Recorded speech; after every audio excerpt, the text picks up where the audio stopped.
April 22ರಂದು Pahalgam ದಾಳಿಯಲ್ಲಿ ಭಾರತದ 26 ಮಂದಿಯನ್ನು ಉಗ್ರರು ಹತ್ಯೆ ಮಾಡಿದ್ದರು. ಉಗ್ರರ ವಿರುದ್ಧ ಕಾರ್ಯಾಚರಣೆಗಾಗಿ ಮೇ 7ರಿಂದ ಆರಂಭಿಸಿದ ಆಪರೇಷನ್ ಸಿಂಧೂರ್ ಕಾರ್ಯಾಚರಣೆಯಲ್ಲಿ ಪಾಕಿಸ್ತಾನ ಹಾಗೂ ಪಾಕ್ ಆಕ್ರಮಿತ ಕಾಶ್ಮೀರದ 9 ಉಗ್ರರ ನೆಲೆಗಳ ಮೇಲೆ ದಾಳಿ ನಡೆಸಲಾಯಿತು.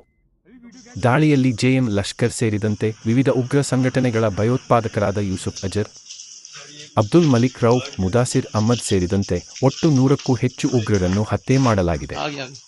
ಅಲ್ಲದೆ ಉಗ್ರ ನೆಲೆಗಳ ಮೂಲಸೌಕರ್ಯಗಳನ್ನು ನಾಶ ಮಾಡಲಾಗಿದೆ.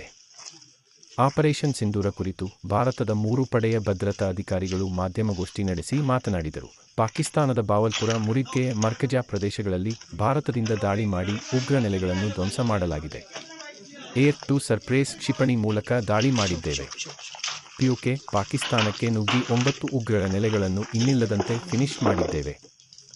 ಆಪರೇಷನ್ ಸಿಂಧೂರ ದೊಡ್ಡ ಮಟ್ಟದಲ್ಲಿ ಯಶಸ್ವಿಯಾಗಿದೆ ಎಂದು ಹೇಳಿದರು.